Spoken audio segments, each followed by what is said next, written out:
సోదరులందరికీ కూడా నా ప్రత్యేకమైన వందనాలు తెలియజేస్తా ఉన్నాను. ఏమాత్రం ఆలోచన చేయకుండా వాక్యంలోకి వెళ్దాం. ఇప్పుడు చాలా శ్రేష్టమైనటువంటి సంగతులు మనం విన్నాము. వాక్యము ఎంత ప్రాముఖ్యమైనదో మన జీవితాల్లో ఎంత కీలుగా చేస్తుందో మనందరికీ తెలుసు. అయితే ఈ రోజు నేను మాట్లాడబోయే వారు కూడా అదే ఫాలో అవుతూ ఉంటుంది. ఒకసారి మనం వాక్యంలో కార్యాలు 2వ అధ్యాయము, అపోస్తలుల కార్యాలు 2వ అధ్యాయము 41-42 వచనాలు చదువుకుంటారు. కాబట్టి అతని వాక్యము అంగీకరించిన వారు బాప్తిస్మము పొందిరి. ఆ దినమందు ఇంచుమించు 3,000 మంది చేర్చబడిరి. వీరు అపోస్తలుల బోధ యందును సహవాసమందును రొట్టె విరుచుట యందును ప్రార్థన చేయడం యందును ఎడతెగక ఉండిరి. తలవంచండి ప్రభువుని వెంటనే మన హృదయాలను సిద్ధపరుచుకుందాం. ప్రార్థన.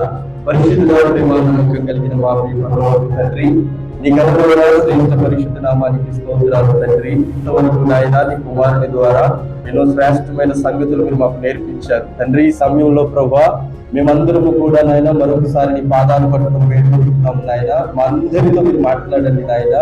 అయా తండ్రి, మేము ఇంకా ఏమి నేర్చుకోవాలో, మా జీవితాలను ఏమి మార్చుకోవాలో, ఏమి సరి చేసుకోవాలో మీరు మాతో మాట్లాడమని ప్రభు ప్రార్థిస్తున్నాము తండ్రి. ఇదిగో నాయన, మీరు మమ్మల్ని హెచ్చరించుచుండగా తండ్రి సరి చేసుకునే కృప దయచేయండి. మమ్మల్ని గద్దిస్తుండగా అంగీకరించే మనసు దయచేయండి ప్రభు. వినగలిగిన చెవులు దయచేయండి నాయన. ఆ శక్తి పుట్టించండి నా తండ్రి ప్రభు. నాయన అపవాదికి ఏమాత్రము చోటు ఇవ్వకుండా తండ్రి అయా మీ మాటలు ఆసక్తితో వినేటువంటి కృప మాకు దయచేయమని ప్రభు ప్రార్థిస్తూ, అయ్యా నిలబడుతున్న నాయన మట్టి పాత్రమైన నన్ను నాయన ఈ మహిమ చేత నింపి, ఈ పరిశుద్ధ ఆత్మ చేత నింపి నన్ను మీ సింహాసనం వరకు చేసి నాయన మీరు మాత్రమే మాట్లాడండి ప్రభు. అయా మానవులుగా మేము మాట్లాడితే అవి ఫలించకుండా తండ్రి అయా ఆత్మదేవాన్ని చేతులకు అప్పగించుకుంటున్నాను. నన్ను నేను జ్ఞానమట్టు తగ్గించుకుంటున్నాను. మీ నామానికి ఇచ్చిస్తూ మిమ్మల్ని కనపరుస్తూ తండ్రి నన్ను నేను జ్ఞానం తగ్గించుకుంటున్నాను. మా ప్రభువులు రక్షకుడు యేసయ్య పరిశుద్ధనామములో మనల్ని అడిగి వేడుకోవచ్చు.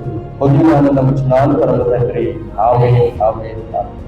మంచిది. మరొకసారి వచ్చిన మీ అందరికీ నా హృదయపూర్వక వందనాలు. దేవుని నామానికి మహిమ కలుగును గాక. ఆమేన్. సర్వసాధారణంగా సామాజిక సభలో అనేక మంది చెబుతున్నటువంటి మాట ఏంటంటే, మేము అపోస్తలుల బోధలోనే ముందుకు సాగుతుంటాము. మేము అపోస్తలులు ఏ పరిచర్య అయితే చేశారో, ఏ బోధ అయితే చేశారో మేము అందరం కూడా అదే చేస్తున్నామని, ఎవరికి వారు మేమంటే మేము, మేమంటే మేము అని అపోస్తలుల బోధ చేస్తున్నామని చాలా మంది మాట్లాడుతూ ఉంటారు.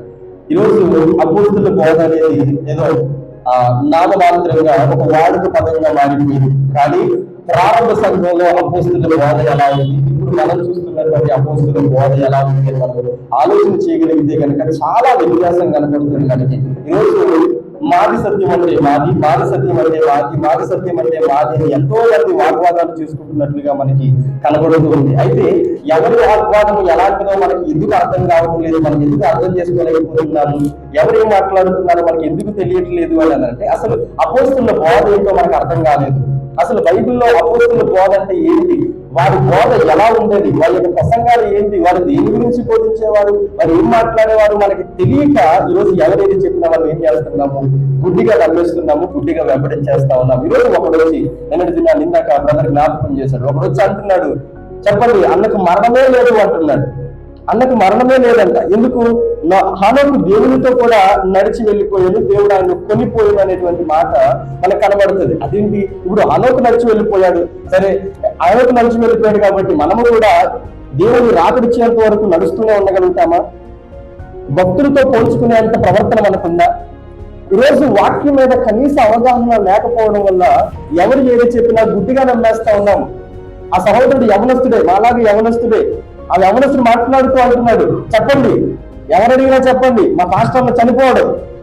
ఎందుకంటే ఆయన దేవుడి కోసం బ్రతుకుతున్నాడు, దేవునితో నడిచి వెళుతున్నాడు, చనిపోడు. పోనీ నేను చాలాసేపు 2-3 సార్లు విన్నాను, ఏంటి ఏం చెబుతున్నాడు అని విన్నాను. బహుశా మరణించిన తిరిగి లేస్తాను అనే మాట చెబుతాడేమో అని చూస్తున్నాను నేను.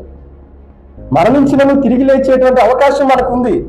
ఇదిగో నేనే నిత్య జీవము, నేనే మీకు జీవమునై ఉన్నాను, దీన్ని మీరు పొందుకుంటే మీరు మరణించినను తిరిగి లేస్తారు, రెండవ మరణం అనేది మీకు ఉండదు. ప్రకటన గ్రంథంలో చెప్పబడుతుంది 2వ మరణం అంటే అగ్నిగుండము. మీరు అగ్నిగుండంలో పడరు. ఎందుకోనంటే మీరు నిత్య జీవంలో పాలుభాగస్తులు అయిపోయారు. మీరు నిత్య జీవాన్ని సంపాదించుకున్నారు.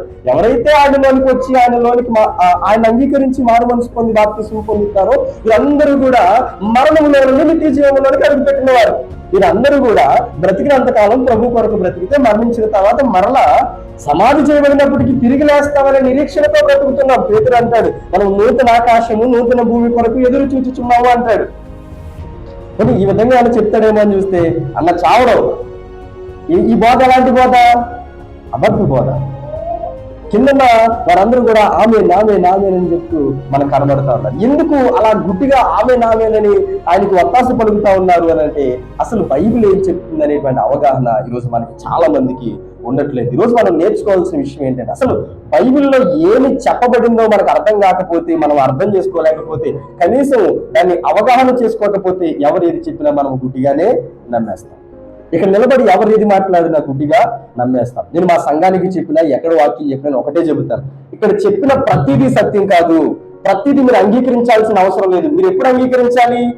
దానిని పరిశీలించి పరిశోధించి ఇది సత్యమై ఉన్నదని మీరు గ్రహింపులోకి వచ్చిన తర్వాత దాన్ని మీరు అంగీకరించాలి. దాన్ని క్రియల్లోనికి తీసుకొని రావాలి. అలా కాకుండా ఇక్కడ పాస్టర్ గారు చెప్పిందే సత్యం, మా అన్న చెప్పిందే సత్యం. ఇప్పుడు బైబిల్ గ్రంథంలో ఉన్న వాక్యం మనకు అవసరం లేదు. ఇక్కడ పాస్టర్ అని ఏం చెప్తే అది అదే కావాలి మనకి. మా అన్నే కరెక్ట్, మా పాస్టర్ గారే కరెక్ట్, మా అయ్య గారే కరెక్ట్.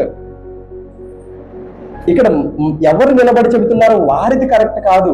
వారి ద్వారా దేవుడు మాట్లాడుతున్నాడా లేదా, వారు మాట్లాడేటువంటి బోధ ఈ అపోస్తుల బోధలో నుండి వస్తుందా లేదా. అపోస్తుల బోధ అని మనం ఇన్నిసార్లు మాట్లాడుకుంటున్నాం కదా. అసలు అపోస్తుల బోధ అంటే ఏంటి? ఒకరు చెప్పండి. అపోస్తుల బోధ అంటే ఏంటి? 12 మంది శిష్యులకు సాక్షాత్ యేసు క్రీస్తు ప్రభువు వారు ఇచ్చినటువంటి బోధే అపోస్తుల బోధ. అందుకే యోధా పత్రికలో యోధా భక్తుడు మాట్లాడుతూ అంటాడు, మొదట అదే 1వ అధ్యాయం ఉంటుంది 3వ వచనంలో అంటాడు, ఒక్కసారి అప్పగించబడిన బోధ నిమిత్తం మీరు ఏం చేయాలి? పోరాటం చేయాలి. పోరాటం చేయడం వరకు ఎందుకు కానీ ఆ ఒక్కసారి అప్పగించబడిన బోధ ఏంటో మనకి తెలియదు. అపోస్తుల బోధ అని ఈరోజు చాలా మంది మాట్లాడుతూ కనపడతారు. అయితే ఈరోజు కొన్ని విషయాలు ఈ అపోస్తుల కార్యాల్లో నుండి కొన్ని విషయాలు మనం నేర్చుకునేటువంటి ప్రయత్నం చేద్దాం. అక్కడ చెప్పబడుతున్నటువంటి సందర్భము, ఆ యొక్క సంఘటన మనం ఆలోచన చేస్తే, అపోస్తులుడైనటువంటి పేతురు ఎప్పుడైతే పరిశుద్ధాత్మ చేత నింపబడిన వాడే ప్రసంగించడం మొదలు పెట్టాడో, ఆయన ప్రసంగం ముగించేసరికి ఎంతమంది రక్షించబడ్డారట? సుమారు 3,000 మందికి పైగా రక్షించబడి ఎందులో చేర్చబడ్డారు? సంఘములో చేర్చబడ్డారు. పేతురు ప్రసంగం ద్వారా సంఘానికి ఏం పడింది? పునాది పడింది. పేతురు చేసింది ఎవరి బోధ? యేసుక్రీస్తు వారి బోధ. యేసుక్రీస్తు ప్రభు వారు అపోస్తులకు ఏ బోధనైతే అప్పగించాడో, వారికి ఏదైతే నేర్పించాడో, చాలా మంది చరిత్రకారులు చెప్పేటువంటి సంగతి ఏంటంటే, యేసుక్రీస్తు వారు పునరుద్ధానుడై తిరిగి లేచిన తర్వాత వారికి అగపడుచు అనేకమైనటువంటి సంగతులను బోధించినట్లుగా బైబిల్ చెబుతుంది, చరిత్ర కూడా మనకి చెబుతుంది. వారందరికీ స్వయముగా ఏం మాట్లాడాలో, ఏం బోధించాలో, ఎక్కడ ఎలా ఉండాలో వారందరికీ నేర్పించాడు. అంత మాత్రమే కాదు, వీరు ఎప్పుడైతే పరిశుద్ధాత్మ చేత నింపబడ్డారో వారు ఏం మాట్లాడాలో వారంతట వారు మాట్లాడలేదు. ఎవరు మాట్లాడించారు? పరిశుద్ధాత్మ దేవుడు మాట్లాడించాడు. పెంతెకోస్తు దినములకు ముందు పేతురు పరిస్థితి ఏంటి? అబద్ధాలు చెప్పేవాడు, తిరిగివాడు, పారిపోయేవాడు. చిన్న పిల్ల నువ్వు యేసు ప్రభుతో తిరిగిన వ్యక్తి కదా అంటే ఏం చేశాడు? పారిపోయాడు. లేదు నేను కాదని పారిపోయాడు. యేసుక్రీస్తు ప్రభు వారిని చెరపట్టుకుని తీసుకుని వెళ్ళిపోతుంటే పారిపోయినటువంటి వ్యక్తి పెంతెకోస్తు దినాన్న నిలబడి అంత గంభీరంగా ఎలా వాక్యం చెప్పగలిగాడు? ఎలా 3,000 మంది రక్షించబడ్డానికి పునాది వేయగలిగాడు?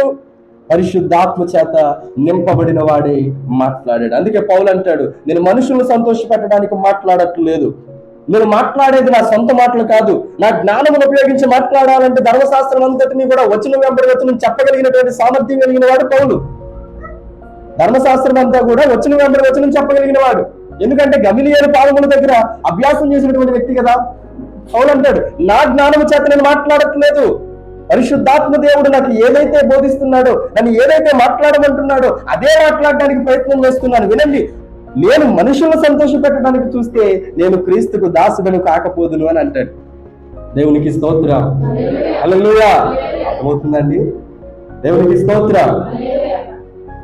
అపోస్తులందరూ కూడా వారి బోధ అంతా కేవలం క్రీస్తు కేంద్రీకృతమైనటువంటి బోధ. అపోస్తుల బోధ అంతా క్రీస్తుని దాటే బోధ కాదు, క్రీస్తుని కనపరిచే బోధ. దేవునికి స్తోత్రం.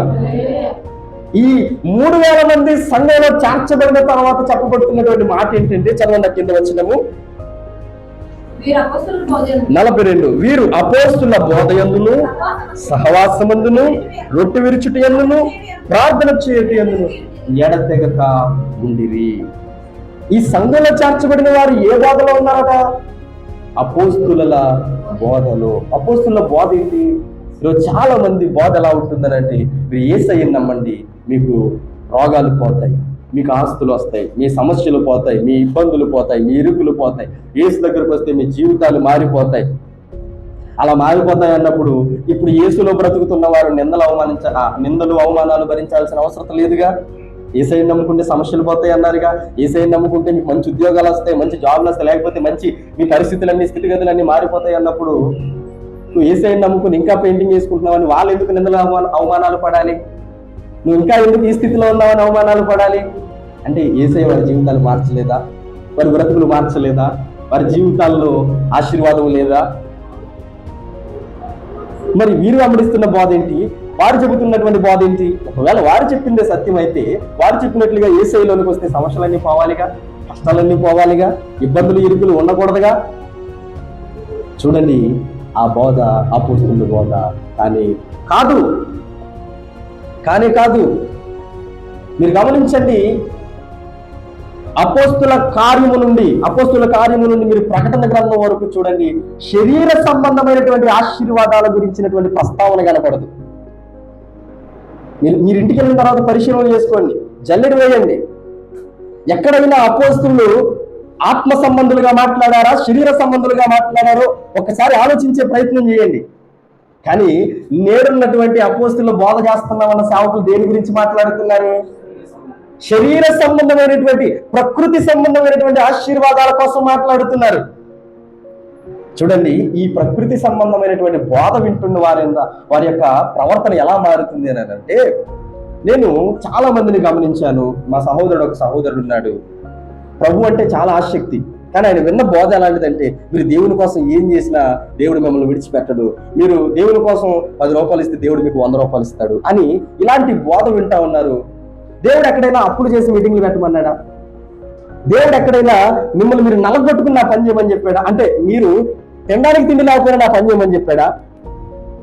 మీ దగ్గర ఉన్నదాన్ని బట్టి చేయమన్నాడా, లేకపోతే మీరు లేనిపోతే తంటాలని నెత్తి మీద వేసుకుని చేయమన్నాడా? ఆ సహోదరుడు ఏం చేశాడు అని అంటే, సుమారు మీటింగ్స్ నిమిత్తం 2-3 లక్షలు అప్పు చేసి మీటింగ్ జరిగించాడు. వచ్చిన కానుకల వల్ల అప్పు కూడా తీరలేదు. మీరు నమ్మరు, ఈరోజు చాలా క్రెడిట్ కార్డులు బిల్లులు కట్టకుండా మినిమం పేలు కట్టుకుంటూ తిరుగుతున్నాడు. ఆ సహోదరుడు ఏం నమ్మాడు? మీరు దేవుడు పని చేస్తే దేవుడు ఖచ్చితంగా మిమ్మల్ని ఆశీర్వదిస్తాడు. ఇప్పుడు బోధ చేసిన వాడిది తప్ప, బోధ విన్నవాడిది తప్ప, లేదా దేవుడిది తప్ప?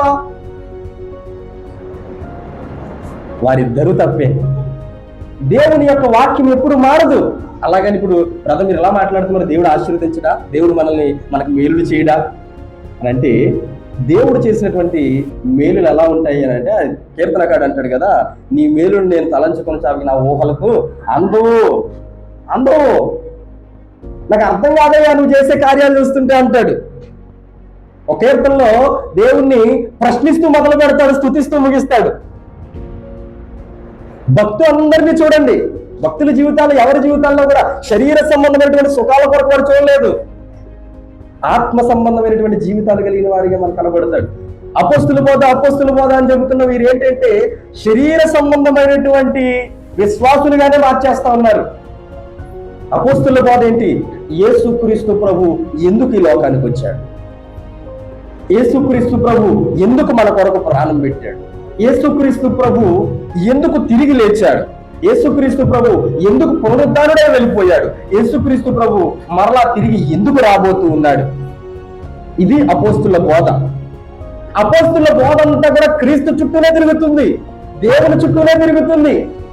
ఈరోజు మనం నేర్చుకోవాల్సిన విషయం ఏంటంటే, అపోస్తుల బోధ ఏం చెబుతుంది మనకి, అపోస్తుల బోధలో చేర్చబడిన వారి యొక్క ప్రవర్తనలు ఎలా మారాయి, ప్రారంభ సంఘానికి ఇప్పుడున్నటువంటి సంఘానికి తేడాలేంటి, ఆ వ్యత్యాసం ఏంటి, వారితో మనం బేరీజు వేసుకుంటే మన భక్తి జీవితానికి వారి భక్తి జీవితానికి ఎంత వ్యత్యాసం ఉంటుందో మనకు అర్థమైపోతుంది. చూడండి, ఒక్కరు ప్రసంగం చేస్తే 3,000 మంది మారిపోయారట. దేనికోసం చెప్పుంటాడు పేతురు? దేనికోసం చెప్పుంటాడు? సరే, పేతురు ఎందుకోసం చెప్పాడో తర్వాత ఆలోచిస్తే, అసలు యేసయ్య యోహాను చేత బాప్తిస్మం పొంది 40 దినాలు అరణ్యంలో ఉపవాసం ఉండిన తర్వాత ఆయన ప్రసంగించడం మొదలుపెట్టిన తర్వాత ప్రసంగించిన మొదటి ప్రసంగం ఏంటి? పరలోక రాజ్యము సమీపించి ఉన్నది, మారు మనసు పొందండి. ఈ మాటతో యేసయ్య బోధ ప్రారంభించాడు ఈ లోకంలో. శరీరధారిగా ఆయన బోధ ప్రారంభించిన మొదటి ప్రసంగం, పరలోక రాజ్యము సమీపించి ఉన్నది, ఏం పొందాలి? మారు మనసు పొందాలి. ఇది యేసయ్య బోధ, యేసయ్య శిష్యులకు నేర్పిన బోధ. బ్రతుకు మార్చుకోండి, మనసు మార్చుకోండి, జీవన విధానాన్ని మార్చుకోండి, మీ హృదయాలు మార్చుకోండి, మీ ప్రవర్తనను మార్చుకోండి, మీరు జీవించే జీవన శైలిని మార్చుకోండి. క్రైస్తవుడు అనబడిన వాడు చీకటిలో నుండి వెలుగులోకి వచ్చిన వాడు ప్రత్యేకంగా కనబడాలి. ఏమండి, రాజులు వీధుల్లో తిరుగుతారా? రాజులు అల్లరిచిల్లరగా తిరుగుతారా? రాజులు వ్యర్థమైనటువంటి స్నేహాలు కలిగిన వారిగా ఉంటారా? మరి పేతురు అన్నట్లుగా మనం రాజులైనటువంటి యాజక సమూహం అని అంటే మనం ఎలా ఉంటున్నాము? మనలో ఉన్నటువంటి ప్రత్యేకత ప్రపంచం చూడగలుగుతుందా? ప్రారంభ సంఘంలో అపోస్తులు చేసినటువంటి పరిచర్య కావచ్చు, అపోస్తులు చేసినటువంటి ప్రార్థన కావచ్చు, అపోస్తులు చేసినటువంటి బోధ కావచ్చు, భూమిని తలకిందులు చేసిందట. వారున్నటువంటి ప్రాంతము అధిరను అని రాయబడుతుంది. ఎంత వ్యత్యాసం ఉంటుంది! క్రీస్తుని కేంద్రీకృతం చేయకుండా ఏ ప్రసంగికుడు ప్రసంగించినా అది అబద్ధ బోధే. క్రీస్తు మరణ పునరుద్ధానముల గురించి, ఆయన ఆగమనం గురించి, అనగా రాకడ గురించి మాట్లాడకుండా ఇహ సంబంధమైనటువంటి ఆశీర్వాదాల గురించి మాత్రమే మాట్లాడుతున్నారు అని అంటే జాగ్రత్త. అలాంటి బోధ విషయంలో మనం చాలా జాగ్రత్తగా ఉండాలి. ఒక్కసారి అప్పగించబడినటువంటి బోధ నిమిత్తం మనం పోరాడాలి అంటే ఆ బోధ ఏంటో మనకు అర్థం కావాలి. ప్రారంభ సంఘము ఎలా వారి బోధన బట్టి ప్రభావితం చెందారో చూసే ప్రయత్నం చేద్దాం. కిందకి 43వ వచనం చూద్దాం. అప్పుడు ప్రతి వారికి భయము కలిగెను, మరియు అనేక మహత్కార్యములను సూచక క్రియలను అపోస్తలుల ద్వారా జరిగెను. విశ్వసించిన వారందరూ ఏకముగా కూడి తమకు కలిగినదంతయు సమిష్టిగా ఉంచుకొనిరి. వారు తమ చర స్థిరాస్తులను అమ్మి అందరికి వారి అక్కర కొలది పంచిపెట్టిరి. చాలు, ఈ సందర్భాన్ని ఆలోచించే ప్రయత్నం చేద్దాం. అపోస్తులు ఎప్పుడైతే పరిశుద్ధాత్మ ప్రేరేపితులై బోధను ప్రారంభించారో, పరిచర్యను ప్రారంభించారో, ప్రకటించడం మొదలు పెట్టారో, చుట్టూ ఉన్న వారందరికీ కూడా 3,000 మంది ఒకేసారి బాప్తిస్మం పొందితే ఎలా ఉంటది? 3,000 మంది ఒకేసారి బాప్తిస్మం పొందేసరికి చుట్టూ ఉన్న వాళ్ళందరికీ కూడా భయం కలిగిందట. ఏం జరుగుతుంది అర్థం కాలేదట. అర్థం కాకపోయేసరికి వారికి భయం కలుగుతుంది. అపోస్తులు ఇంకా అనేకమైనటువంటి అద్భుత కార్యాలు, సూచక క్రియలు జరిగిస్తూ ముందుకు వెళుతూ ఉంటే భయం కలుగుతా ఉంది. ఆ తర్వాత సంఘములో చేర్చబడినటువంటి వారందరూ కూడా ఎలా మారిపోయారట? విశ్వసించిన వారందరూ ఏకముగా కూడి తమకు కలిగినదంతయు సమిష్టిగా ఉంచుకొనిరి. తమకు కలిగినదంటే తమ ఆస్తులు. ఇప్పుడు అపోస్తుల బోధ 2వ అధ్యాయంలో ప్రారంభమైంది కదా. 2వ అధ్యాయం ముగింపుకు వచ్చేసరికి వీరందరికీ ఆలోచన ఎలా వచ్చిందంటారు? తమ చిరస్థిరాస్తులు అమ్మేటువంటి మనసు ఎలా వచ్చిందంటారు? ఇప్పుడు వీరందరూ ప్రారంభ సంఘంలో చేర్చబడిన వారు కదా, వీరందరూ అపోస్తుల బోధలోకి వచ్చిన వారు కదా. ఈ అపోస్తుల బోధలోకి వచ్చిన తర్వాత ఈ గ్యాప్ లో పేతురు ఎక్కడైనా చెప్పాడా మీ ఆస్తులు అమ్మ తెచ్చి ఇచ్చేయండి, మీ ఆస్తులు ఇచ్చేయండి, లేకపోతే మీ కానుకలు ఇచ్చేయండి, ఎక్కడైనా చెప్పాడా? జస్ట్ ఒక 2 వచనాల గ్యాప్ లో వారి ప్రవర్తన ఎలా కనబడుతుందో చూడండి. వారు తమకు కలిగినదంతా కూడా సమిష్టిగా ఉంచుకునేది. సమిష్టిగా అంటే ఉమ్మడిగా ఉంచుకున్నారు. ప్రారంభ సంఘానికి ఇప్పుడున్నటువంటి సంఘానికి వ్యత్యాసం చెబుతున్నాను చూడండి.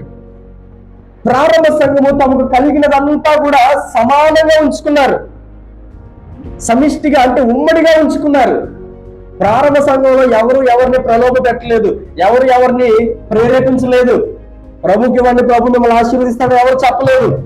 మరి ఏం చేశారు? కేవలం క్రీస్తు రాజ్య సువార్త వ్యాప్తి కొరకు మాత్రమే మాట్లాడారు, సువార్త మాత్రమే ప్రకటించారు. 2 వచనాలు దాటిన తర్వాత ఎవరు ఏమి చెప్పకుండానే వారి చర స్థిర ఆస్తులు అంటే ఇప్పుడున్నవి దాచుకున్నవి అన్ని కూడా ఏం చేశారంట? అమ్మేసి ఎక్కడ పెట్టారు? అపోస్తుల పాదముల చెంత పెట్టారని తర్వాత వచనంలో మనకు కనబడుతుంది. ఏం చేశారు వాళ్ళు? అమ్మి అందరికి వారి వారి అక్కర కొలది పంచిపెట్టిరి. చాలు. 4వ అధ్యాయం చివరిలో చూద్దామా? 34, 35, 36 వచనాలు. 34 చూద్దాం. భూములైనను ఇండ్లైనను కలిగిన వారందరూ వాటిని అమ్మి వాటి వెల తెచ్చి అపోస్తుల పాదముల దగ్గర పెట్టించి వచ్చిన అపోస్తులు ఏం చేశారు? వారి ప్రతి వాడికి వారి వారి అక్కర కొలది పంచి పెట్టించి వచ్చిరి. గనుక ఏ ఒక్కరికి ఓదువలేకపోయేను. ఈరోజు పొరపాటున ఎవరైనా, ఇందాక ఏసన్న గారి దగ్గరికి ఒక ఆవిడ 5 లక్షలు తెచ్చినట్లుగా ఎవరన్నా 1 లక్ష రూపాయలు తెచ్చారనుకో ఏం చేస్తారు?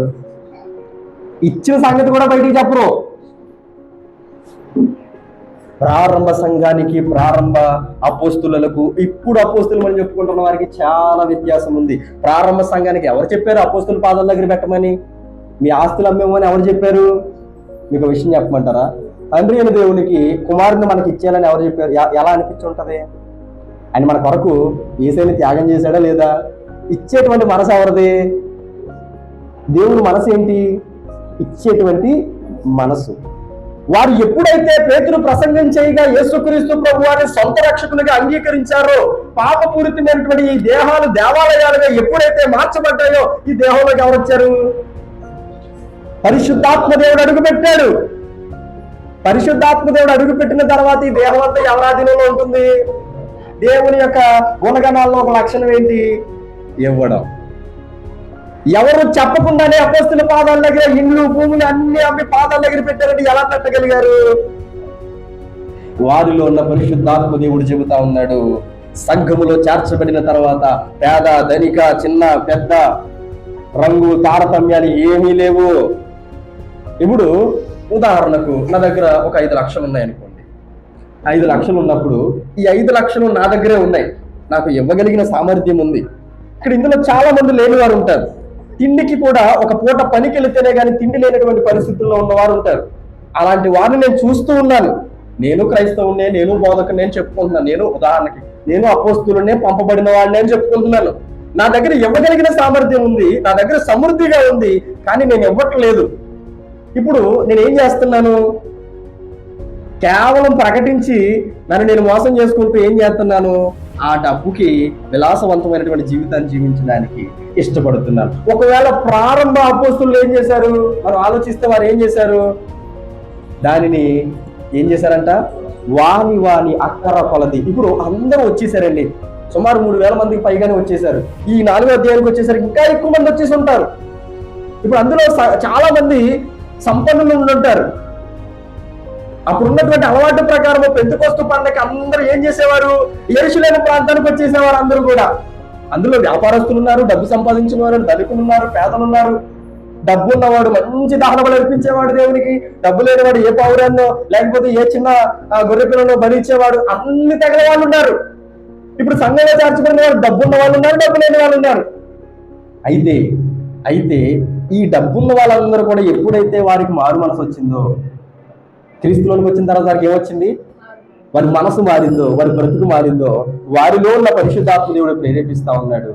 వినండి, సంఘంలో చాలా మంది అక్కరతో ఉన్నారు, చాలా మంది తిండి లేకున్నారు, చాలా మంది కష్టపడితేనే కానీ పూట గడవని వారు ఉన్నారు. ఇప్పుడు నా దగ్గర 5 లక్షలు పెట్టుకొని మీలో లేని వారికి ఇస్తే అప్పుడు ఏం జరుగుతుంది? అందరికీ సమానంగా ఉంటుంది, ఏ ఒక్కరికి కూడా కొదువ ఉండదు. సహాయము చేయనెరిగి ఉండి చేయని వానికి శాపము కలుగును, పాపము కలుగును అని లేఖనం స్థిరమిస్తాము. ఇచ్చేటువంటి గుణము దేవునిది ఇవ్వలేకపోతున్నాము అని అంటే మనం దేవుని వాక్యానికి విరుద్ధంగా బ్రతుకుతూ ఉన్నాము. 1 యోహాను 2 చదవద్దు, తీయొద్దు, నేను చెప్తాను. 1 యోహాను 2:4-5 వచనాల్లో ఏమంటాడు? దేవుని వాక్యము ఎవడు గైకొనడో వాడు అబద్ధికుడు అంటున్నాడు. గైకొనడం అంటే దాన్ని అర్థం చేసుకుని పాటించిన వాడు అబద్ధికుడు అంటున్నాడు. ఇప్పుడు ఇవ్వాలి అని నాకు తెలిసినప్పటికీ కూడా దాన్ని నేను పాటించకపోతే నేనేమవుతాను? అబద్ధికుడిని అవుతాను. కానీ ప్రారంభ సంఘంలో ఎవరు చెప్పకుండానే వారి పరిశుద్ధాత్మ ప్రేరేపితులై వారికి అనిపించింది, మన ఆస్తులన్నీ అమ్మి అపోస్తుల పాదాల దగ్గర పెడదాం. ప్రారంభ సంఘం చేస్తున్న పనండి ఇది. వారిలో ఉన్నటువంటి దేవుని ప్రేమ పొంగి బయటకు వస్తుంది. ప్రేమ లేని వాడిగా వాడు కాదన్నాడు ప్రభు. ప్రారంభ సంఘం ప్రేమను చూపించడంలో ప్రథమ స్థానంలో ఉంది. ప్రేమను చూపిస్తూ వారి ఆస్తి అంతా కూడా తీసుకొచ్చి అపోస్తుల పాదాల దగ్గర పెడితే అపోస్తులు సంచులు నింపుకున్నారా? అపోస్తులు 4-5 స్టేర్లు కట్టుకున్నారా? అపోస్తులు పెద్ద మందిరాలు కట్టారా? అపోస్తులు తమ జోలులు నింపుకున్నారా? ప్రభు చాలా గట్టిగా ఆజ్ఞాపించాడు, జోలునైనను 4-5 జతలు బట్టలైనను పట్టుకెళ్ళడానికి వీల్లేదు, కట్టు బట్టలతో వెళ్ళండి. ఎక్కడికి? సువార్తకి. జోలు అంటే ఏంటి? సంచి అట్టుకుని వెళ్ళకండి. ఎందుకు? సంచి అట్టుకుని వెళితే అందులో పడే కానుకలు బట్టి మీ మనసులు మారిపోయే అవకాశం ఉంటుంది. ధనాపేక్ష సమస్త కీడులకు మూలం.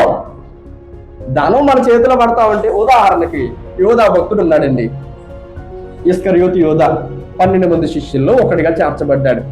ప్రభువుకు తెలుసు యోధా హృదయం ఎలాంటిదో. యోధా మనసు ఏంటంటే బిజినెస్ మైండ్. మనం 10 రూపాయలు పెడితే 100 రూపాయలు లాభం రావాలి అనేటువంటి ఆలోచన కలిగిన వాడు. డబ్బులు బాగా మేనేజ్ చేస్తాడని చెప్పి ప్రభు డబ్బు సంచి ఎవరి చేతిలో పెట్టాడు?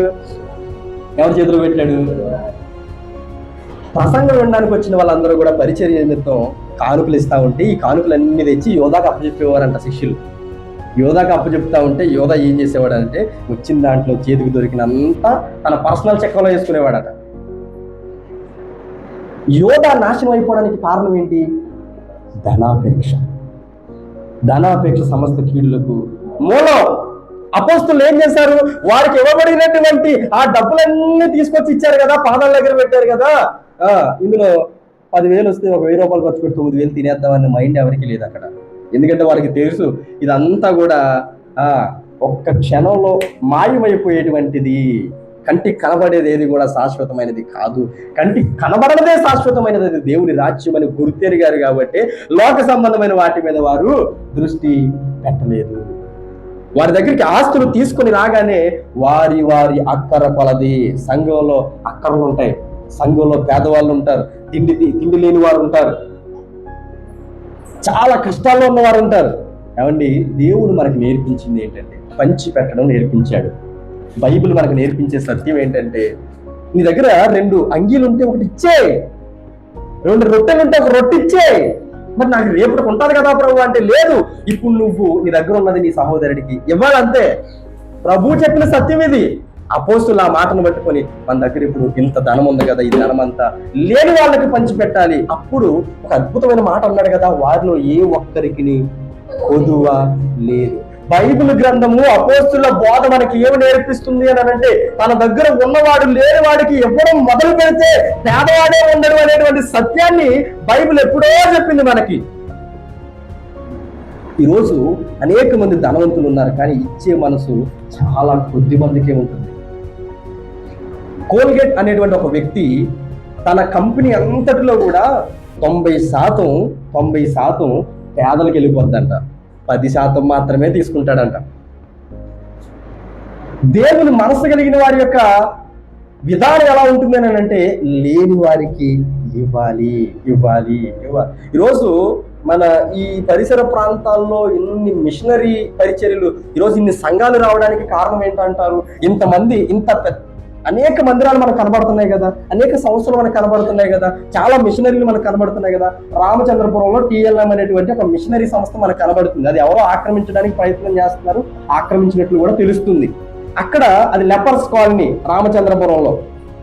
అక్కడ ఒక మందిరం ఉంది. నేను నిజంగా ఇప్పటి వరకు కూడా తుప్పలు పట్టేసి అది కవర్ అయిపోయింటే నాకు తెలిసేది కాదు. మొన్న వస్తా ఉంటే ఆ మందిరం కనపడినప్పుడు ఇక్కడ మందిరం ఉందా, మిషనరీస్ కట్టిన మందిరం ఉందా అని ఆరాధిస్తే అది మిషనరీ పరిచర్య చేసినటువంటి అనేక మంది మిషనరీలు అక్కడికి వచ్చి ఆ లెపర్స్ ని, అంటే కుష్టి వ్యాధి కలిగిన వారిని ఆదరించి వారి కొరకు హాస్పిటల్ కట్టారు. హాస్పిటల్ అట హాస్పిటల్ కట్టి అక్కడ ఒక మందిరం కట్టారు. ఎందుకు వారికి అంత ప్రయాసం? ఎందుకు? వారి ధనం అంతా తీసుకొచ్చి మన ఆంధ్రప్రదేశ్ లో ఉన్న రామచంద్రపురంలో రెపర్స్ ని, కుష్టి వ్యాధి కలిగిన వారిని ఎందుకు ఆదరించాలి? వారి కొరకు ఎందుకు హాస్పిటల్ కట్టాలి? ఎందుకు వారి కొరకు మందిరాన్ని ఏర్పాటు చేయాలి? ఆ డబ్బు ఉంటే వారు విలాసవంతంగా బ్రతకలేరా? వారి దేశంలో వారు సమృద్ధిగా ఉండలేరా? సంతోషంగా ఉండలేరా? ప్రభు మనసు కలిగిన వారు పాడైపోతున్న 10 మందిని నిలబెట్టడానికి ప్రయత్నం చేస్తారు. దేవునికి స్తోత్రం, హల్లెలూయా. ప్రారంభ సంఘం మనకు నేర్పిస్తుంది ఇచ్చేటువంటి గుణం కలిగిన వారిగా, ఇచ్చేటువంటి లక్షణం కలిగిన వారిగా ఉండాలి. సంచులు నింపుకునే వారిగా కాదు. నేను చాలా సార్లు చెప్పాను. నేను నిజంగా చెబుతున్నాను. నేను పరిచర్యలోకి వచ్చి 4 సంవత్సరాలు అవుతుంది. ఇప్పటి వరకు దేవుని పేరు చెప్పున వచ్చినటువంటి కానుకలను కేవలం నా పెట్రోల్ ఖర్చుకి కొంత వ్యవధి తప్ప దేనిని నేను నా సొంతానికి వాడుకోలేదు. నేను బలిపీఠంపై నిలబడి చెప్తా ఉన్నాను. ప్రతి రూపాయి పరిచర్యలో ఖర్చు పెట్టడానికి ప్రయత్నం చేశాను. ఇప్పుడు మందిరంలో వచ్చేటువంటి కానుకలు సేవకుడు తన పోషణ కొరకు వాడుకోవాలి, తన కుటుంబం కొరకు వాడుకోవాలి. కానీ మరి మిగిలింది ఏం చేయాలి? సంఘములో లేని వారికి పెట్టాలి, సంఘంలో అక్కరలో ఉన్న వారికి ఇవ్వాలి, సంఘ అభివృద్ధి కొరకు వాడాలి, సంఘ పరిచర్య విస్తరించడానికి వాడాలి, సంఘం తరపున గ్రామంలో సువార్తలు పెట్టడానికి వాడాలి, సంఘం తరపున ఎన్నో సేవా కార్యక్రమాలు చేయడానికి వాడాలి. ఈరోజు ఎన్ని సంఘాలు వాడుతున్నాయి? ఈ కరుణాకర్ సుగ్న ఇలాంటి పనికి మాల వాళ్ళందరూ ప్రశ్నించే ప్రశ్నలు ఏంటి చెప్పనా? ఒక దళిత వాడలో ఒక సంఘం పెడితే ఆ దళిత వాడలో ఉన్న ఎవరు అభివృద్ధి చెందరు కానీ 4-5 సంవత్సరాల పాస్టర్ గారు 3 స్టేర్లు బిల్డింగ్ 4 స్టేర్లు బిల్డింగ్ ఎలా కడుతున్నాడు అని అడుగుతున్నారు. వాళ్ళు ఎలా కడుతున్నారు? ఇప్పుడు వాడి ప్రశ్నకి మన దగ్గర సమాధానం ఏంటి? ఏం చెప్పాలి? దేవుడు ఆశీర్వదించాడని చెబుదాం అనుకుందాం కాసేపు. మరి పాస్టర్ గారిని 5 సంవత్సరాల్లో 5 అంతస్తుల బిల్డింగ్ కట్టుకునే అంతగా ఆశీర్వదిస్తే 15 సంవత్సరాలను దేవుని నమ్ముతున్నటువంటి వీళ్ళ పరిస్థితి ఏంటి అని అడిగితే మన సమాధానం ఏంటి? దేవుడు పక్షపాత? పాస్టర్లు మాత్రమే దీవిస్తాడా? చెప్పాలి. మరి ఇప్పుడున్న సంఘానికి, ఇప్పుడున్న అపోస్తులకు లేదా అపోస్తుల బోధ అని చెప్పుకుంటున్న వారికి, ప్రారంభంలో ఉన్న వారికి వ్యత్యాసం కనపడట్లేదా? గలతీ పత్రిక 6వ అధ్యాయంలో అంటాడు, మీరందరూ క్రీస్తునందు ఏకమై ఉన్నారు అంటాడు. యూదుడని కానీ, గ్రీసు దేశస్థుడని కానీ, స్త్రీ అని కానీ, పురుషుడని కానీ భేదం లేదు. మన వాళ్ళు ఏం చేస్తారు? సంఘం ఉందండి మా ఊర్లో, కాపులందరూ మూల కూర్చుంటారు. ఎస్సీలో కేటగిరీ అంతా మూల కూర్చుంటారు, ఇంకో కేటగిరీ అంతా వెనకాల కూర్చుంటారు.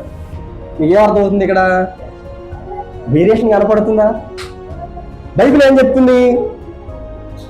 స్త్రీ అని పురుషుడని కానీ భేదం లేదు, యూదుడని కానీ గ్రీకుడని కానీ భేదం లేదు, ప్రాంతీయ భేదం లేదు, మత భేదం లేదు, కుల భేదం లేదు, రంగు తారతమ్యాలు లేవు. మరి ఇప్పుడున్నప్పుడు పాస్టర్ గారు ఎందుకు చెప్పలేకపోతున్నారు? మా అందరూ కలిపి కూర్చోండి. ఎందుకు చెప్పలేకపోతున్నారు? యాకోబు భక్తుడు అంటాడు, ఉంగరం పెట్టుకుందామని కుర్చీ మీద దీనుని కింద కూర్చోబెట్టడానికి అధికారం ఇవ్వలేదు దేవుడు. అలా చేయకండి. సంఘంలో ఎవడైనా ఒకటే. లేమన్స్ ఎవాంజలికల్ ఫెలోషిప్ అని డేవిడ్ అయ్య గారు ప్రారంభించింది. ఆ ఫెలోషిప్ లో కుర్చీలు ఉండవు. ఒకవేళ వృద్ధులు ఉంటే వెనకాల కూర్చోడానికి ఉంటాయి కానీ మామూలుగా కుర్చీలు ఉండవు, గెస్ట్లకు కూడా ఉండవు. ఈ రాజకీయ ఎలక్షన్ జరుగుతున్నటువంటి సమయంలో ఒక ఎమ్మెల్యే వస్తే ముందు వరుసలో కింద కూర్చోబెట్టారు ఎమ్మెల్యే గారిని. వాకి వాపలేదు, వెనకాల ప్రత్యేకమైన కుర్చీ వేయలేదు. ఎక్కడ కూర్చోబెట్టారు అనుకున్నారు? ముందు వరుసలో కూర్చోబెట్టారు. ఎక్కడ? కింద. ఇప్పుడు ఎమ్మెల్యే లేదు, సాధారణ విశ్వాసం లేదు, అందరూ దేవుని మందిరంలో సమానమే. ఈరోజు చాలా మంది అపోస్తుల బోధని చెప్పుకున్నారు. ఎవరైనా ఒక ప్రముఖుడు వచ్చారనుకుని ఏం చేస్తారు?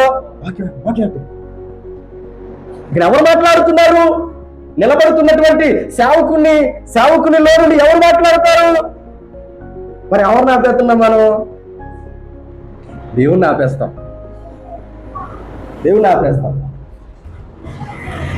కానీ ప్రారంభ సేవకులు లేదా అపోస్తులు చేస్తున్న పని ఏంటంటే ఎవ్వరు ఎక్కువ కాదు, ఎవ్వరు తక్కువ కాదు. మనమందరూ క్రీస్తునందు ఏకమై ఉన్నాము. వీరు ఆస్తులు అమ్మేటప్పుడు ఎలా చేశారంట? ఏకముగా కూడి ఒక్కటిగా ఒకే మాట మీద మనం దేవుని పరిచయ నిమిత్తం, దేవుని పని నిమిత్తము చాలా మంది పేదవాళ్ళు ఉన్నారు. మనం అందరం ఏం చేయాలి? ఆస్తి అమ్మేద్దాం. అమ్మేసి ఏం చేద్దాం? లేని వాళ్ళందరికీ పంచిపెడదాం. అప్పుడు ఏం జరుగుతుంది? అసలు పేదడనే వాడేవాడు, ఎవరికి అక్రమణలో అందరికీ సమిష్టిగా ఉందంట. 10 ఎకరాలు ఉందనుకోండి, దానికి ఇంకో 10 ఎకరాలు యాడ్ చేసుకుంటారు ఇప్పుడు ఉన్న వాళ్ళు. ఎక్కడ తక్కువ దొరుకుతుందో అక్కడ కొనేస్తా ఉంటారు. ఇప్పుడు అరే మనకి ఇంత భూమి ఉంది కదా, మన సంఘంలో లేని వాళ్ళు ఉన్నారు కదా, వాళ్ళకి ఇల్లు కట్టిద్దాం, వాళ్ళకి అక్కడ స్థలం ఇద్దాం. ఏమీ ఉండదు. మీరు ఆలోచించండి. మీరు చూడండి, కళ్ళ ముందు కనబడి అపోస్తులు అని చెప్పుకుంటున్న వారిలో చాలా మందికి సేవా దృక్పథం లేదు. వారి సంఘం నుండి ఇలాంటి కార్యక్రమాలే జరగవు. ఇది నియమమా అంటే కాదు. మరి ఇదేంటిది? దేవుని లక్షణం. యేసయ్యే తను మన కొరకు దారవేసేసుకుంటే మనం ఏం చేస్తున్నాం దేవుని కొరకు? ఇందాక పేతురు పత్రికలో చదివాం కదా, చీకటిలో నుండి ఆశ్చర్యకరమైన తన వెలుగులోనికి పిలిచిన వారి గుణాతిశయం. ఏంటవి? ఆయన గుణం ఏంటి? పెట్టే గుణం, ప్రేమించే గుణం. క్రియలు లేని విశ్వాసము మృతము. ఇప్పుడు మన ప్రేమ మాటల వరకు పరిమితం అయిపోయింది అనుకోండి, ఏం ఉపయోగం చెప్పండి? ఇప్పుడు భార్యని ప్రేమిస్తున్నాను, అమ్మాయి నువ్వు అంటే నాకు చాలా ఇష్టమని ఆయన రోజు ఐ లవ్ చెప్తున్నాడు అనుకోండి, 2-3 రోజులు బాగానే ఉంటది. రోజు ఐ లవ్ చెప్తూ అమ్మాయికి కావాల్సినవి ఏమీ తేకుండా అమ్మాయి నేను ప్రేమిస్తున్నానని రోజు చెప్తున్నాడు. ఇదే మాట చెప్తున్నాడు. ఇంట్లోకి సరుకులు తేవట్లేదు, ఆవిడకి కావాల్సిన అవసరాలు తీర్చట్లేదు, తనకి ఏం కావాలో అడగట్లేదు, తిన్నాదో లేదో అడగట్లేదు, ఐ లవ్ యూ అంటున్నాడు. భార్య ఏమనుకుంటది? ఎంత మాటలతో నేను ప్రేమిస్తున్నానని చెప్పినా తన అవసరాలు తీర్చకపోతే ఏమనుకుంటుంది? నీ ప్రేమ మాటల వరకే పరిమితం అంటది. కానీ ప్రేమ ఉంటే ఏముంటాయి? క్రియలు ఉంటాయి. ప్రేమ అంటే క్రియలు ఉంటాయి. ప్రేమను ఎలా చూపిస్తాం? ఇప్పుడు పాస్టర్ గారిని మీటింగ్ పిలుచుకున్నామండి. పాస్టర్ గారు మీరంటే మాకు చాలా ఇష్టం అండి, వాక్యం చెప్పండి అన్నారు. పాస్టర్ గారిని ఇంటికి పిలిచి భోజనం పెట్టాలి. ఎందుకు? ప్రేమతో వచ్చిన వాళ్ళకి మనము ఆతిథ్యం ఇవ్వాలి. ఇప్పుడు ఆ ప్రేమ క్రియల్లో చూపించాలంటే మనం భోజనం పెట్టాలంటే మనకి ఏముండాలి? డబ్బు ఉండాలి. ఇది తెలుసా? ప్రేమించడానికి కూడా డబ్బులు ఉండాలి. ప్రేమను క్రియల్లో చూపించడానికి ఏముండాలి? ఇప్పుడు వచ్చిన సేవకుడికి కడుపు నిండా భోజనం పెట్టాలంటే మనం ఆహారం సిద్ధపరచాలంటే మన దగ్గర ఏముండాలి? డబ్బులు ఉండాలి. వచ్చిన సేవకుడిని మీరంటే మాకు చాలా గౌరవం అండి, చాలా ప్రేమ అంటే వచ్చిన సేవకుడు ప్రేమతో వెళ్ళిపోవచ్చు, కానీ అది మర్యాద కాదు కదా. దేవుని ప్రేమ ఎలా చూపించాడు? మనం ఇంకనూ పాపులమై ఉండగానే క్రీస్తు మన కొరకు చనిపోయాను, మనల్ని నీతిమంతుడిగా చేశాడు, పరిశుద్ధుడిగా చేశాడు. ఆయన దీనుడిగా మారిపోయి మనం ధనవంతుడిగా చేశాడు. ఎక్కడ? ఈ లోకంలో కాదు, పరలోకంలో ధనవంతులుగా మారుస్తా ఉన్నాడు. ఆయన లక్షణం ఏంటి? తనను తాను మన కొరకు అర్పించేసుకున్నాడు. అందుకే రోమపత్రిక 12:1 ఏం చెప్పాడు? పౌలు అంటున్నాడు, మిమ్మల్ని మీరు సజీవ యాగముగా దేవునికి అర్పించుకోండి, ఇది దేవుని దృష్టిలో యుక్తమైనది, మంచిది. ఇప్పుడు మనల్ని మనం సజీవ యాగముగా మనలో ఉన్నటువంటి పరిశుద్ధాత్మ దేవునికి మనము అర్పించుకుంటే గనక మన ప్రవర్తన అంతా ఎలా ఉంటుందో తెలుసా? క్రీస్తును ప్రతిబింబించేటువంటిదిగా ఉంటుంది. దేవునికి స్తోత్రం. హల్లెలూయా. మనలో ఎవరిని కనపరచాలి? క్రీస్తుని కనపరచాలి. అపోస్తులు ఎవరిని కనపరిచారు? పౌలు అంటాడు, ఏ విధము చేతనైనను, నా బ్రతుకు వలనైనను, చావు వలనైనను, నా దేహమందు ఆయనే గణపరచబడవలనని అపేక్షించుచున్నాను అంటాడు. హల్లెలూయా. మన దేహంలో ఎవరు గణపరచబడాలి? ఇప్పుడు ఒక పేదవాడిని ఆదరించామండి, ఎవరికి ఘనత వస్తుంది? ఎవరికి మహిమ వస్తుంది? ఇప్పుడు చెప్పండి, ప్రారంభ సంఘానికి మనకి ఎంత వ్యత్యాసం ఉంది? ఎంత తేడా ఉంది? ప్రారంభ సేవకులకి మనకి ఎంత వ్యత్యాసం ఉంది? ఎంత యథార్థంగా ఉండగలుగుతున్నాము? అలాగున సేవ చేయగలుగుతున్నామా? అలాగున ప్రభు కొరకు బ్రతకగలుగుతున్నామా? ఏమండి, ప్రభువులో యథార్థంగా ముందుకు సాగేవాడు వాడిని ఇంకొకటి చెప్పాల్సిన పని లేదు. మీరు దేవునికి ఇవ్వండి అని చెప్పాల్సిన పని లేదు. ఎవరు చెప్పకుండానే ఇన్బిల్ట్ గానే ప్రభువుకు తమ జీవితాలను సమర్పించుకున్న వారు ఎలా ఉంటారంటే, నేను ఏదో ఒక విధముగా దేవుని పరిచర్యలో పాల్పంచుకోవాలి, దేవుని పని చేయడానికి ముందు ఉండాలని వాళ్ళంతటి వాళ్ళే ముందుకు వస్తారు. దేవుని పరిచర్యకు కానీ దేవుని పని చేయడానికి కానీ ఎవరిని బలవంతము చేయకూడదు. ఆసక్తి కలిగిన వారే దేవుని పని చేయగలుగుతారు. అలా చేసిన వారినే దేవుడు అంగీకరిస్తాడు. చెయ్యండి చెయ్యండి చెయ్యండి అని మనం ప్రేరేపించాల్సిన అవసరం లేదు.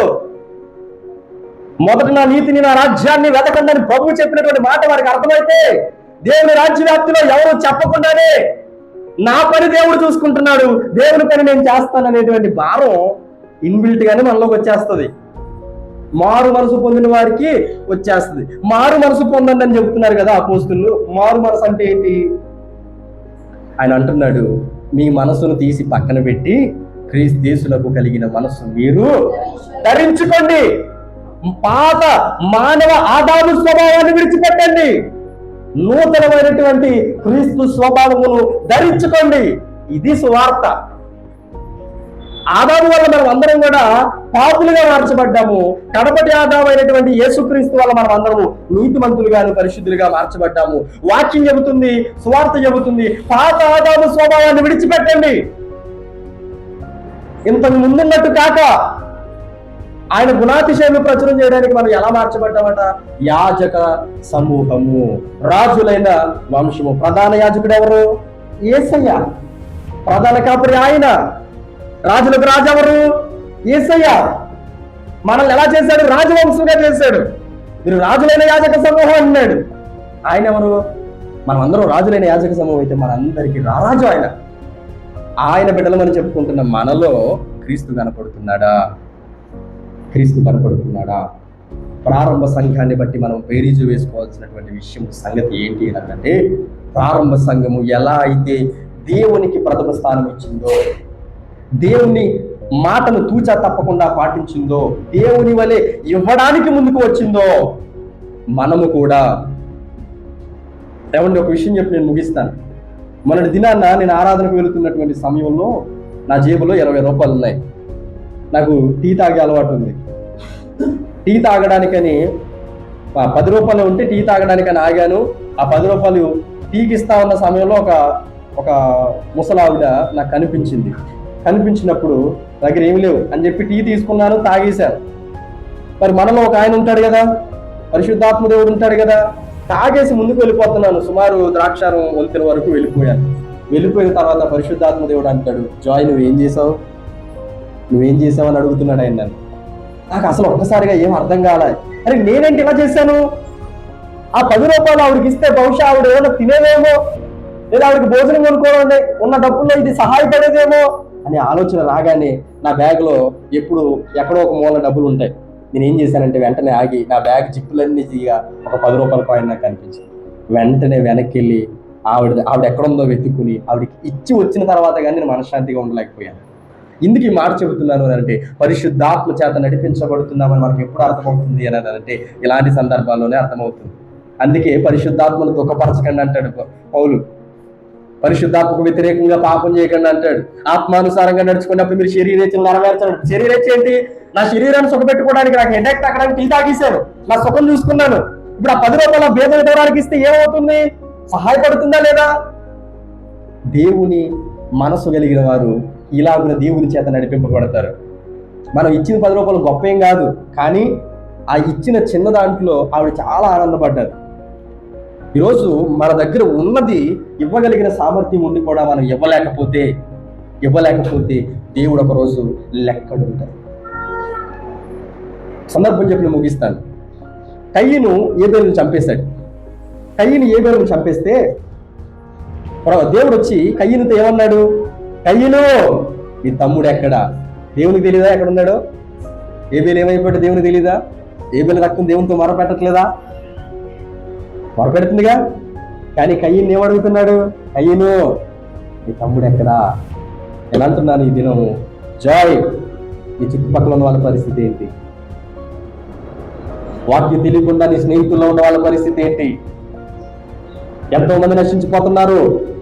వారందరూ నీ గుర్తులోనే ఉన్నారు, నీ జ్ఞాపకంలోనే ఉన్నారు. వారి పరిస్థితి ఏంటి? దేవుడు ఒకరోజు లెక్క అడగబోతా ఉన్నాడు. మనం ఏం చేస్తా ఉన్నాం? ఒకరోజు తెస్సలోనికే సంఘం గురించి చెప్పినట్టు గుర్తు మా టీంలో ఎప్పుడు చెబుతా ఉంటాం. తెస్సలోనికే సంఘం ఎప్పుడైతే 23 దినాలు పౌలు ఆ తెస్సలోనికే ప్రాంతంలో వాక్యం చెబితే వారి వల్ల అకయ మాసిదోనియా ప్రాంతం అంతా కూడా వాక్యము ప్రబలింది అనేటువంటి మాట రాస్తాడు తెస్సలోనికే 2వ పత్రికలో. ప్రబలిందంట. ఎవరి వల్ల? సంఘస్థుల వల్ల. ఈరోజు పరిచర్య అనేది సేవకుడు ఒక్కరిదే కాదు, సువార్త ప్రకటన అనేది సేవకుడు ఒక్కరిదే కాదు. సేవకుడు సంఘము కలిస్తేనే రాజ్యవ్యాప్తి జరుగుతుంది. అపోస్తులకు ప్రారంభ సంఘం సహకరించింది కాబట్టి ప్రారంభ సంఘం మొదలుకొని ఈ రోజు క్రైస్తవులు ఇంతగా విస్తరింపబడడానికి ప్రారంభ సంఘం చేసినటువంటి సహకారమే. అపోస్తులు అంతమందికి కొదువు లేకుండా ఇవ్వగలరా? ఇవ్వలేరు. సంఘము సహకరించింది కాబట్టి సేవకులు నిలబడగలిగారు. ఈరోజు సంఘస్థులు సేవకునికి సహకారులుగా నిలబడాలి, రాజ్యవ్యాప్తిలో పాలు పంచుకోవాలి. మరలా జ్ఞాపకం చేస్తున్నాను, ప్రారంభ సంఘాన్ని మీరు ధ్యానించండి. 2వ అధ్యాయం 4వ అధ్యాయం మీరు ధ్యానిస్తే చాలా విషయాలు మనం నేర్చుకుంటాం. ఏక మనస్సు అనేటువంటి ఒక సబ్జెక్ట్ ఉంటుంది ఇందులో. ఈ 4 అధ్యాయాల్లో ఏక మనస్సు కలిగి ఉన్నారు, ఏక తాత్పర్యం కలిగి ఉన్నారు, ఏకాత్మ కలిగిన వారిగా ఉన్నారు. వారి మాట, వారి చూపు, వారి తలం ఒకటే, యేసయ్య. యేసయ్య ఆయన్నే మహిమపరచాలి, ఆయన్నే మహిమపరచాలి, ఆయన కొరకే బ్రతకాలి. మేము చచ్చినా బ్రతికినా ఆయన్నే మహిమపరచాలి. ఏమండి, ఉన్న ఆస్తి అంతా అమ్మితే మన పరిస్థితి ఏంటి? 10 రూపాయలు ఇవ్వడానికి మనం ఏడుస్తాం కదా లేని వాళ్ళకి. ఒకవేళ ఆస్తి అంతా అమ్మిస్తే వాళ్ళ పరిస్థితి ఏంటి? మీకు చెప్పమంటారా? పూర్వం ధాన్యం ఇస్తే కొంతమంది దానికి బదులుగా ఏదో ఒక వస్తువు ఇచ్చేవారు. వస్తు మార్పిడి అనేటువంటి క్రమం ఉండేది కదా. ఈ క్రమం ఉన్నప్పుడల్లా వాళ్ళకి ఏం జరిగేది? నా దగ్గర ఉన్న దాన్ని వాళ్ళకి ఇస్తే వాళ్ళకి ఏమి ఇచ్చేవారు? ఏ కంది పప్పు ఏదోటి ఇచ్చేవారు. ఇప్పుడు అందరూ ఒకరిదొకరు ఏం చేస్తున్నారు? పంచుకుంటున్నారు. ప్రారంభ సంఘంలో జరిగింది అదే. మన దగ్గర ఉన్న ఆస్తి అంతా అమ్మేసి లేని వరకు పెట్టేసాం. ఇప్పుడు మళ్ళీ ఎవరు పోషిస్తారు? దేవుడే మరలా ఇంకొకరికి ఆలోచన పుట్టించి అందరికీ సమిష్టిగా ఉంది కాబట్టి అందరూ సమానంగా ఉందాం, అందరూ పంచుకుందాం, అందరూ. అందుకే మనం మొదటిగా చదివిన మూలవాక్యంలో వారు అపోస్తుల బోధ యందును, సహవాసమందును, రొట్టె విరుచుటి యందును, ప్రార్థన యందును ఎడతెగక ఉన్నారు. సహవాసంగా ఉంటే ప్రేమ విందులు అని చెప్పుకుంటా చూడడం అప్పుడప్పుడు పెట్టుకునేవి. వాళ్ళకి ప్రతిరోజు ప్రేమ విందే. ఎందుకంటే ఒకరోజు మా ఇంటి గడ భోజనం చెప్తే, ఇంకొక రోజు సంజయ్ వాళ్ళ ఇంటి గడ భోజనం, ఇంకొక రోజు నాన్నగారి ఇంటి గడ భోజనం. ఇప్పుడు అందరికీ సమానంగా ఉంది. ఎవరికి ఎక్కువ లేదు, ఎవరికి కొద్దువ లేదు. అమ్మ ఇంతమంది వచ్చేసరికి భోజనం ఎలా పెట్టాలన్న ఆలోచన లేదు. ఎలా ఇక్కడ తిన్నా రేపు అక్కడ తింటామనే ఆలోచనలో ఉండేవారు. చూడండి, ప్రారంభ సంఘానికి ప్రస్తుత సంఘానికి ఉన్న తేడా అది. సంఘంలో భేదాలు వచ్చేసాయి, సంఘంలో తారతమ్యాలు వచ్చేసాయి, సంఘంలో ఐక్యత లేదు, సంఘంలో ఏక మనసు లేదు, సహవాసం లేదు, ప్రార్థనా జీవితం లేదు. ఇవేమి లేకుండా మేము క్రైస్తవులు అని చెప్పుకుంటున్నామంటే మనము అబద్ధికులము. ఈరోజు మనం ఎలా ఉన్నాం? అబద్ధికులుగా ఉన్నామా, లేదా నిజముగా క్రీస్తు గుణగణాలను మనం ప్రచురం చేసుకుందామా? క్రీస్తును కనపరిచే వారిగా ఉన్నామా? ఆయన్ని గణపరిచే వారిగా ఉన్నామా? క్రైస్తవులు అని చెప్పుకుంటున్నాము కానీ క్రీస్తులాగా ప్రేమ చూపించగలుగుతున్నామా? అయితే ప్రభు అంటున్నాడు, చూపించలేకపోతే ప్రేమ లేనివాడు నా వాడు కానీ కాదు అంటున్నాడు. ప్రేమ లేకపోతే మనకు పరలోకం లేదంటున్నాడు. పౌలు అంటాడు కొరింథీయులకు రాసిన మొదటి పత్రిక 14వ అధ్యాయం మొదటి వచనం ఏమని ప్రారంభిస్తారో తెలుసా? ప్రేమ కలిగి ఉండడానికి ప్రయాసపడండి అంటాడు. ఏ ప్రేమ కలిగి ఉండాలి అని అంటే మొదటి కొరింథీ పత్రిక 13వ అధ్యాయం అంతా చెబుతాడు ఎలాంటి ప్రేమ కలిగి ఉండాలో. అలాంటి ప్రేమ కలిగి ఉండడానికి ప్రయాసపడమంటాడు. ఈరోజు మనం కలిగి ఉంటున్నాం అటువంటి ప్రేమ. ప్రారంభ సంఘానికి మనకి వ్యత్యాసం కనబడుతుందా? ప్రారంభ సంఘం లాంటి లక్షణాలు మనలో ఉన్నాయా? అటువంటి సువార్త భారం మనలో ఉందా? పరిచర్య భారం మనలో ఉందా? మనలో ఉందా? వారికి లాంటి త్యాగం మనలో ఉందా? ఇచ్చేటువంటి గుణం మనలో ఉందా? ప్రారంభ క్రైస్తవులు పంచిపెట్టినట్లుగా, సేవకులు పంచిపెట్టినట్లుగా ఇప్పుడున్న సేవకులుగా మనము ఇవ్వగలుగుతున్నామా? మన ఆస్తులు అమ్మేమని దేవుడు చెప్పట్లేదు. 2 ఉంటే ఒకటి ఇవ్వన్నాడు. ప్రభు చెప్పిన మాట 2 ఉంటే ఒకటి ఇవ్వండి, 2 ఉంటే ఒకటి ఇవ్వండి. రెండింటిలో ఒకటి ఇవ్వడం కష్టమా? కాదు. మరి అలాంటిది ప్రారంభ సంఘం సమస్తాన్ని అమ్మేసి పెట్టేశారుగా. అమ్మేసి పెట్టేసి మళ్ళీ అపోస్తుల చేత పొందుకున్నారు. ఈరోజు మనం కూడా ప్రారంభ సంఘంలో ఉండడానికి ప్రయత్నించేద్దాం. తల ఉంచండి, ప్రార్థన చేసుకుందాం. పరిశుద్ధుడ, ప్రేమ, నమ్మకం కలిగిన మా తండ్రి, ఈ ఘనమైన శ్రేష్ఠ పరిశుద్ధ నామానికి స్తోత్రాలు. ఈ సమయంలో కొన్ని ప్రాముఖ్యమైన విషయాలు నాయన, ప్రారంభ సంఘం ఏదైతే చేసిందో ప్రభావ మేము ఆలోచించుకున్నాం తండ్రి నాయన. అయా మేమందరం కూడా నీ యందు భయభక్తులు కలిగిన ఆయన ప్రారంభ సంఘం ఎలా అయితే త్యాగపూరితమైనటువంటి మనసు కలిగిన వారిగా ఉన్నారో తండ్రి, ఈ రాజ్యవ్యాప్తిలో పాలు పంచుకున్నారో నాయన, మేము కూడా అలాంటి హృదయాలు కలిగిన వారిగా ఉండడానికి సహాయం దయచేయమని ప్రభావ ప్రార్థిస్తున్నాను. అయా ఈ ఉపవాస ప్రార్థనలో నా తండ్రి ప్రభు నీ మాటలు విన్న మేమందరము కూడా నా తండ్రి వాటిని అయా విడిచిపెట్టే వారిగా ఉండి అబద్ధికులుగా మారిపోకుండా నాయన విన్న వాక్యాన్ని అయా గ్రహించి వాటి ప్రకారం జీవిస్తూ నాయన సత్యములో ముందుకు సాగేటువంటి కృప దయచేయండి. క్రైస్తవులమని పేరు పెట్టుకున్నప్పటికీ నాయన నీ గుణగణములు ప్రచురం చేయకుండా తండ్రి మిమ్మల్ని ప్రకటించకుండా ఒకవేళ మేము ఉంటున్నామేమో దయచేత మమ్మల్ని క్షమించి మన్నించి మమ్మల్ని నూతనపరిచి ఇది మొదలుకొని ప్రభు మమ్మల్ని మేము సజీవయాగముగా మీకు అప్పగించుకొని తండ్రి మీ యందు భయభక్తులు కలిగిన ఆయన మీ చిత్తానుసారముగా మీ వాక్యానుసారముగా నడుచుకుంటూ నీ గుణాతిశయములు ప్రచురము చేస్తూ మా చావు మూలముగానైనను మా బ్రతుకు మూలముగానైనను ఏ విధము చేతనైనను నాయన మిమ్మల్ని మహిమపరిచేవారిగా మిమ్మల్ని గణపరిచేవారిగా మేముండే కృప దయచేయమని ప్రభు ప్రార్థిస్తూ విన్న పిల్లలందరినీ నాయన మీరు దీవించి ఆశీర్వించి బలపరిచి ఆత్మీయమైన మేలుతో నింపమని గాడ్స్ గ్రేస్ అంతటినీ దీవించి బలపరచమని నాకు ఇచ్చిన ఈ అవకాశం బట్టి నేను ఎంతగానో స్తుతిస్తూ మహిమపరుస్తూ నన్ను నేను నాలుగు తగ్గించుకుంటూ మీ నామాన్ని ఇచ్చేస్తూ మా ప్రభువును రక్షకుడైన యేసయ్య పరిశుద్ధ నామములో మిక్కిలి నిండి మనల్ని అడిగి వేడుకోవచ్చు. హృదయనామమున నమ్ముచున్నాను పరమ తండ్రి. ఆమేన్. ఆమేన్. అందరికీ వందనాలు. దేవుడు మనందరినీ దీవించు.